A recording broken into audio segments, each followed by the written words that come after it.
de Cristo esteja entre nós. Boa noite. Nós estamos na primeira semana de junho e hoje é o nosso tema livre.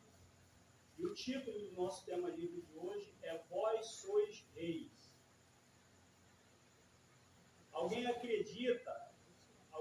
Desculpa. Vós sois deuses. Eu estou com uma outra leitura aqui na mente.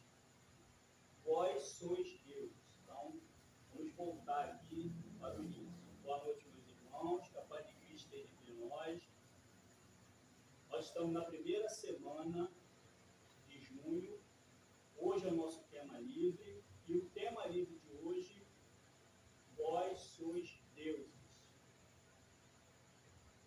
Quando esta questão é levada até nós, vós sois deuses, inclusive me despertou isso no estudo nosso, que a nossa irmã Carla levantou essa questão, e aí eu pensei, vou fazer o tema livre sobre esta questão que a Carla falou, nossa irmã. E vem muitas coisas à nossa mente sobre esta questão, porque ainda vemos um Deus muito distante de nós. Ainda vemos um Deus muito distante de nós. E algumas religiões parece que buscam ainda que esse Deus se torne mais longe ainda das pessoas. Isso aqui que eu estou falando é uma constatação de uma pessoa que passou por várias religiões. Isso não quer dizer que a minha visão seja a correta, mas na minha visão, algumas religiões têm uma preocupação de botar um Deus muito longe das pessoas. E o Espiritismo, a luz do Espiritismo, vai nos mostrar que esse Deus não está distante de nós, não é um Deus impossível de ser acessado. Exige um esforço e um caminho longo. Mas vamos adiante. Deu para compreender essa primeira parte? Então vamos adiante. Quanto à questão, vós sois rei, Deus, vós sois Deus. Quanto à questão, vós sois Deus, não diz que nós seremos Deus como o Deus Criador, o Deus com letra maiúscula. Nós somos o Deus com letra minúscula, porque esta questão está lá no Evangelho, está lá também na Escritura do Antigo Testamento. É uma questão que é levada até Cristo, porque eles acusam Cristo de blasfêmia, e Cristo coloca esta situação que vem lá do período dos juízes do Antigo Testamento. Esses juízes, eles se intitulavam, eles eram tidos como deuses, porque eles tinham o poder de julgar as pessoas. Eles tinham o poder de comandar as pessoas.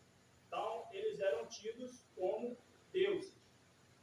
E essa questão levada até Cristo, Cristo coloca ela como um ponto de interrogação. Ou seja, não é Cristo que está afirmando que nós somos Deus.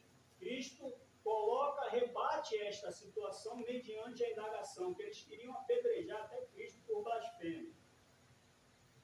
Porém, mais adiante, Cristo fala uma série de coisas em sequência que nos leva a acreditar, nós podemos interpretar aqui. Vós sois o sal da terra, iluminarás o mundo. A nossa condição já fica diferente agora. E somos co-criadores. Estamos aqui para interagir e criar. Temos o poder da criação. Podemos criar também, em conjunto. Os homens vivem criando. Mas os homens criam algo partindo de algo que já existe. Não é uma... Boa noite. Não é uma criação como uma criação de Deus. E esse Deus esse Deus com letra minúscula é um Deus que nós encontramos nas mitologias. A mitologia grega, encontramos na mitologia africana. Então, são deuses que existem ali. E esses deuses, na verdade, não passam de espíritos que atingiram algum grau de evolução e que fazem o intercâmbio, que se comunicam com as outras pessoas que aqui estão. Ou seja, com os espíritos encarnados. Os espíritos desencarnados se comunicam com os espíritos encarnados.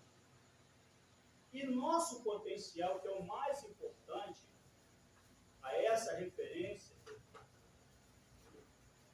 é a questão de você conseguir, aonde quer que você esteja, você levar a iluminação não só a si, como a seu próximo, que esse é o trabalho. Agora eu gostaria de fazer uma pergunta a vocês. Vocês acham que Cristo foi criado perfeito ou que Cristo atingiu a perfeição? Vocês saberiam me dizer? Cristo nasceu perfeito, foi criado perfeito, ou ele atingiu a perfeição? Ele galgou um caminho. Alguém sabe me dizer?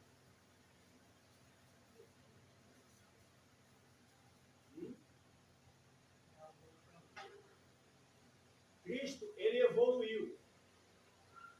A diferença é que há cerca entre 4 e 5 bilhões de anos, Cristo já era perfeito. Por isso, Cristo responde por esse planeta que habitamos.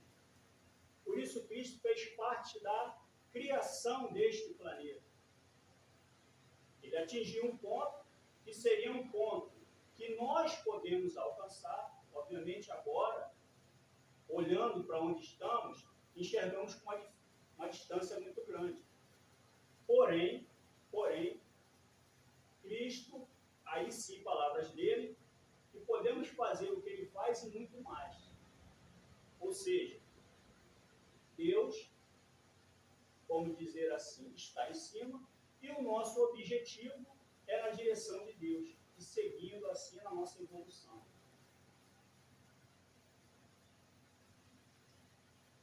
E todo esse poder que Cristo tem nas mãos, se esse poder estivesse nas mãos de outros, o que ele poderia fazer? Vamos supor que esse poder atingisse a qualquer um, qualquer pessoa pudesse ter esse poder, o poder de Cristo. Esse poder nas mãos erradas poderia, da mesma forma que Cristo participou da criação desse planeta, ele poderia causar a destruição do planeta.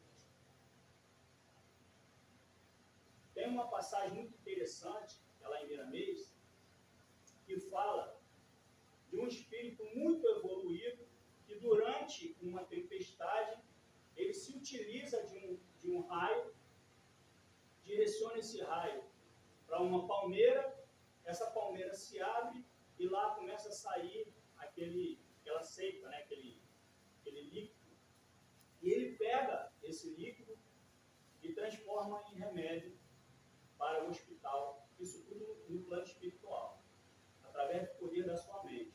Ou seja, se esse poder estiver na mão de pessoas que não têm, vamos dizer assim, uma condição moral, uma condição elevada, isso poderia trazer um desequilíbrio no planeta. Poderia trazer um equilíbrio. Mas Jesus só atinge este poder à medida em que ele moralmente trabalha as questões do amor, da fraternidade, da igualdade, da liberdade, todas essas questões aí. Então, esse poder, ele não vai ser dado a qualquer pessoa. E a nós é da mesma forma. Quando você se propõe a constituir uma família, seja a família da forma que for, subentende-se que você vai ter responsabilidade sobre esta família. Você vai cuidar dessa família. E uma família que é estruturada, ela vai prosperar. Uma família desestruturada, ela não vai prosperar. Está dando para compreender isso, pessoal? É assim que funciona. A gente tem que ir do micro ao macro. Boa noite. Ao macro. Então, temos um núcleo, que seria a família, como micro, e temos a criação do planeta, que seria o macro.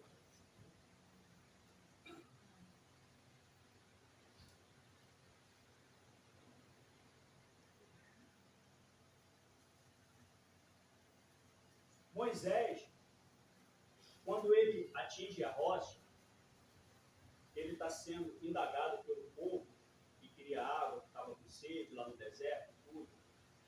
Moisés atinge a rocha.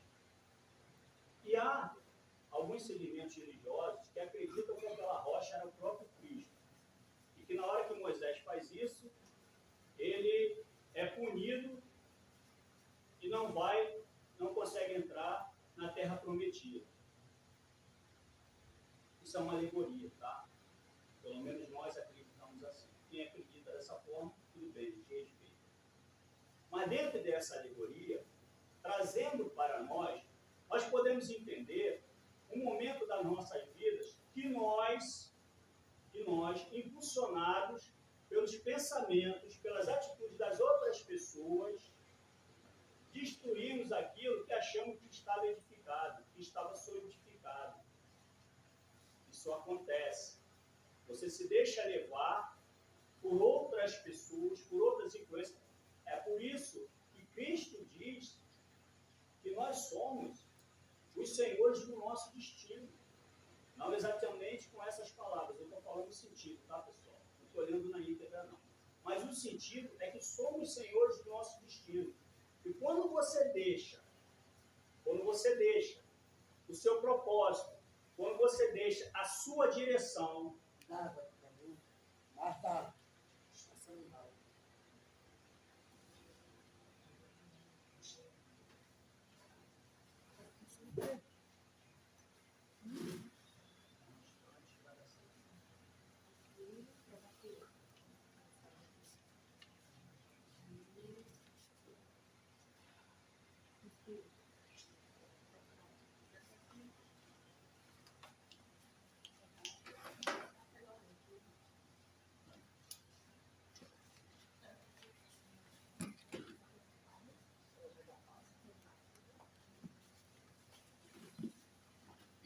voltando, vamos adiante para dar certo, tá, pessoal? Vamos manter o pensamento, a tranquilidade para dar certo. Quando você deixa esse seu caminho, essa sua vida, por outras situações, por outras questões, e você acha que aquilo está edificado e vem a ruína, é simplesmente porque você não foi senhor do seu próprio destino. Eu não estou dizendo com isso que nós não devemos ter empatia e tampouco não dar ouvido àquilo que as outras pessoas trazem a nós. Mas nós temos um direcionamento que é feito da nossa encarnação aqui, e existe um instinto natural que a gente vai seguindo aquilo ali. Está dando para compreender isso, pessoal? Você abandona, você sai da sua rota por causa de uma situação outra qualquer. Este, por mais duro que possa ser, não é o caminho. Então, na alegoria da rocha, a gente pode ter essa visão para a nossa vida. Eu sempre digo aqui, e como tem sempre pessoas novas, eu sempre repito, que nós temos que pegar o que está lá atrás e trazer para o momento de hoje, aquilo que está nas Escrituras antigas, no Velho Testamento, no Novo Testamento, e temos que trazer como direcionamento para a nossa vida hoje. Não adianta a gente ficar preso naquilo que está lá atrás e tentando ler só a letra fria. Existe um espírito por trás daquilo ali, e é o que nós tentamos aqui falar sobre esse espírito. Então, vamos adiante.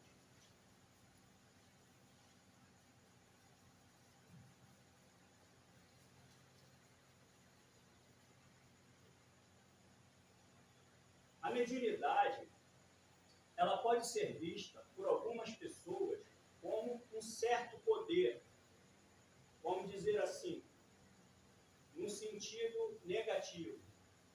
Ou até o médium mesmo pode achar que a mediunidade lhe dá um certo poder. Não dá. A mediunidade não dá poder a ninguém. Dá responsabilidade, requer trabalho, dedicação. A mediunidade é isso. Tem uma história bem interessante que se passa num lugarejo afastado, em que um homem, um pastor de ovelhas, que era muito bem quisto pelas pessoas, era uma pessoa responsável, uma pessoa tranquila. Esse pastor, em um dado momento, tem uma tempestade muito grande, e nessa tempestade, o chão abre uma fenda. E nessa fenda ele acha uma caixa. E nessa caixa ele encontra um anel.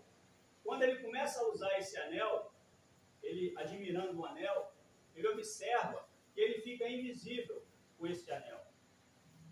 No começo, ele acha interessante estar invisível e ele começa a entrar nas casas só para ver o que as pessoas estavam fazendo, para saber exatamente o pensamento das outras pessoas. Passado um tempo, ele começa a achar que ele tem um poder.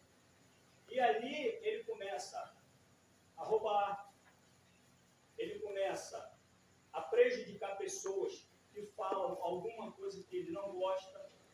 Ou seja,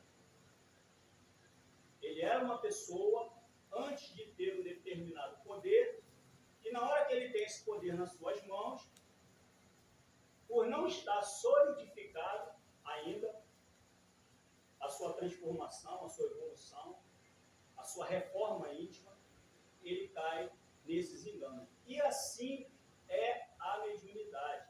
E assim é no nosso dia a dia. Quando às vezes você atinge um certo grau de destaque em algum lugar, você pode vir a cair nesses enganos, como nessa história aqui. E a gente começa a entender que esse poder de ser Deus, com letra minúscula, é um poder de muita responsabilidade que você só atinge com esforço e dedicação. Vamos adiante.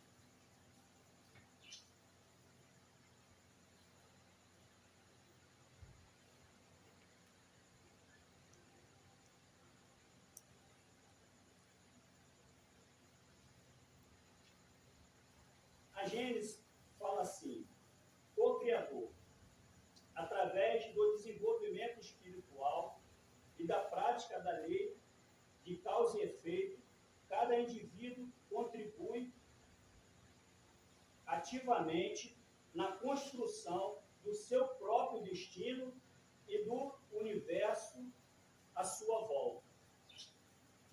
Está escrito na Gênesis, tá? Vou ler novamente.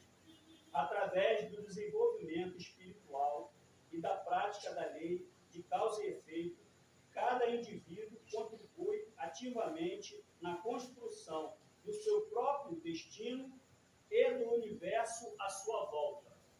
Ou seja, você é dono do seu destino e você contribui para esse orbe em que nós habitamos.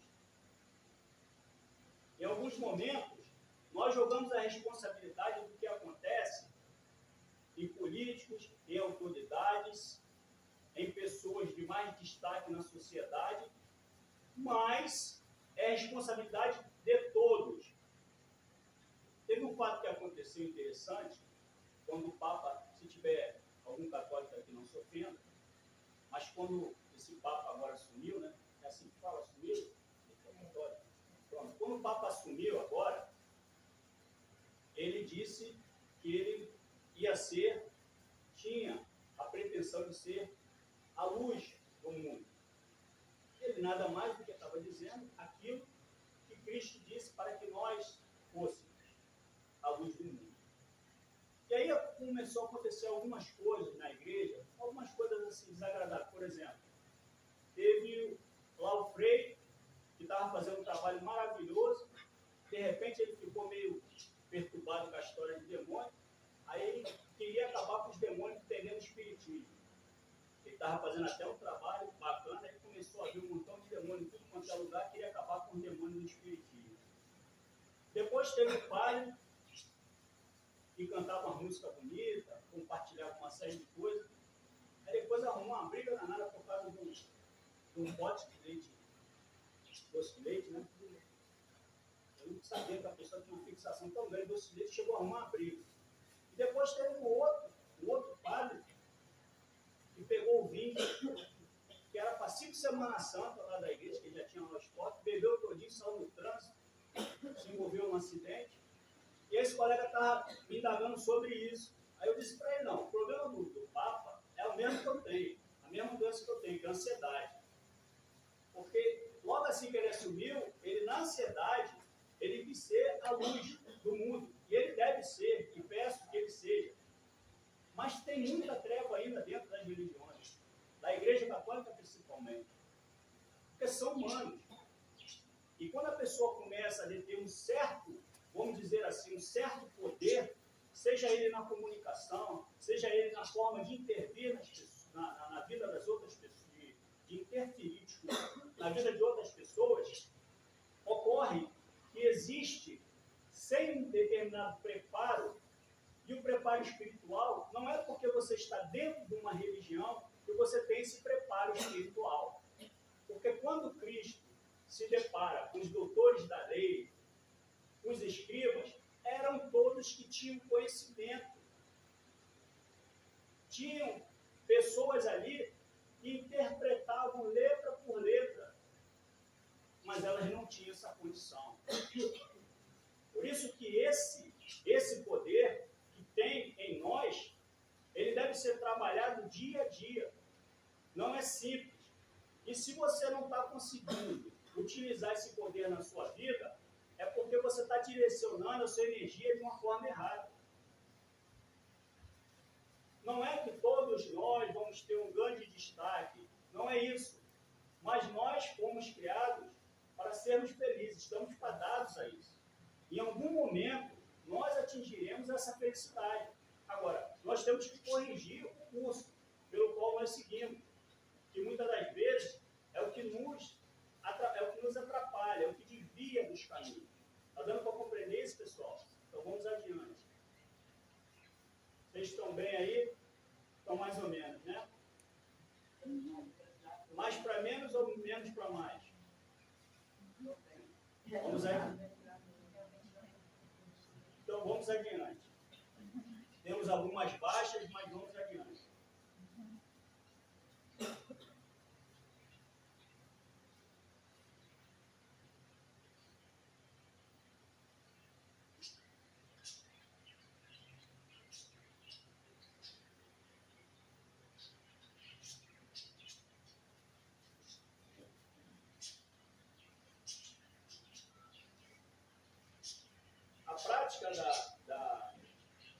A prática da humildade é uma coisa ainda que nós temos dificuldade, né, com a questão da humildade. E verdadeiramente existem os conflitos e é difícil a gente oferecer a outra face. Apesar que eu acredito que a outra face é uma postura que você deve ter diferente da qual lhe fez levar o primeiro bufete. Porque ninguém está aqui para ser enfeiteado. Você leva o primeiro bufete, você oferece uma outra postura diante da situação, para você não levar o segundo bufete. Porque ninguém está aqui para ser bufeteado por ninguém. E a vida pede que a gente vá nos moldando às situações. A humildade, que muitas das vezes é confundida com subserviência, humildade não é subserviência. Humildade, aceitar os desígnios de Deus, sem murmúrios, sem larmuras, porém, buscar sempre o melhor. Não tem nada de errado em buscar o melhor, não. A gente tem que buscar o melhor. Ah, eu não vou buscar isso aqui porque eu vou deixar de ser humilde. Não está muito dentro do Evangelho de Cristo. Porque não tem momento algum no Evangelho que diz que a gente não possa buscar o melhor. Não tem lá dizendo que você não possa buscar o melhor. Agora você tem que saber qual é o melhor. O que é o melhor? Quais são as suas prioridades? Entre a prioridade do dinheiro, a prioridade das questões espirituais, a prioridade, hoje é sexta-feira, né? A prioridade da sexta-feira, de ir na casa ou fazer outras coisas. Isso, cada um vai organizando dentro de si. Não adianta você chegar com uma fórmula pronta e nem tampouco dizer que esse caminho aqui você vai seguir. Você vai experimentando. E na maioria das vezes a gente vai se consertando na dor mesmo. Está errado aqui, a gente vai para lá. Está errado lá, a gente vai para o outro lado. São os caminhos que nós vamos seguindo. Muitas das vezes movidos pela dor. Muito mais do que pelo amor. Mas isso não faz de ninguém pior ou melhor do que alguém. Se você acha que você só vai se consertar na hora que você for santo, você nunca vai dar o primeiro passo. Então a gente vai desse jeito mesmo e Jesus aceita a gente dessa forma aí. Senão eu não estava aqui enchendo o saco de você. Mas vamos adiante. Tem uma história interessante que eu vou contar agora para vocês, que a nossa hora, temos hora certa hoje, mesmo a distante, mas a hora certa está aqui presente. Boa noite. Vai adiante. É uma história muito interessante, Marcos, que você vai gostar. Hitler, fala em Hitler, a gente até dá aquele impacto. Hitler, ele era médico. E os espíritas que não gostam de falar mal de ninguém, dizem que Hitler era o médico do capeta. Os espíritas dizem isso, não sou eu. Mas Hitler, ele era médico. E ele, em um dado momento, ele descobriu lá aquela lança que atingiu Cristo do lado direito, para saber se Cristo estava vivo. E ele põe na cabeça dele que aquela lança dali vai... Acontece vários fatos, nossa hora está avançando, mas acontece vários fatos, e ele acha que com aquela lança ali, ele vai dominar o mundo.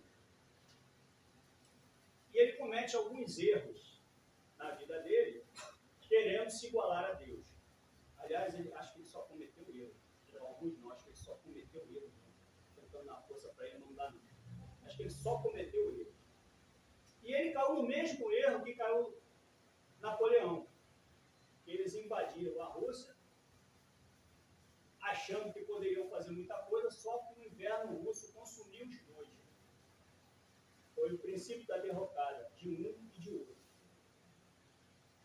E nós podemos entender que houve uma interferência muito grande do poder de Deus ali. Porque o inverno ali castigava. Mas na época que esses dois bonitinhos tentaram invadir, o inverno foi mais rigoroso ainda. Então o poder na mão de pessoas erradas, ele uma hora ele vai ruir.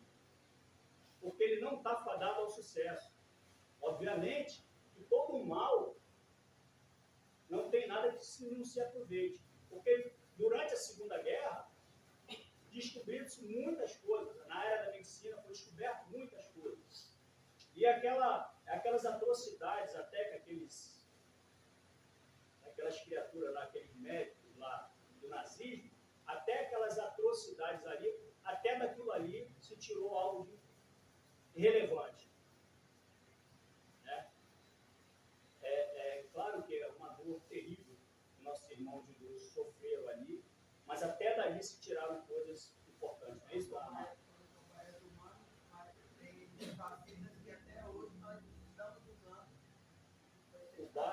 Cobaias humanas. Quer dizer, cobaia de animais irracionais já é terrível. Cobaias humanas, mais ainda. E a nossa hora avançou. Então, para finalizar, vou ler uma pequena, vamos dizer assim, uma pequena poesia. Seremos Deus com letra minúscula se trabalharmos pelo amor. O amor de irmão, o amor de semelhante, o amor de filhos de Deus, o amor que Cristo exemplificou o amor que salva, o amor que ama incondicionalmente, o amor do trabalho, o amor a Deus. O que tinha para hoje era isso, meus irmãos. Deus abençoe a todos.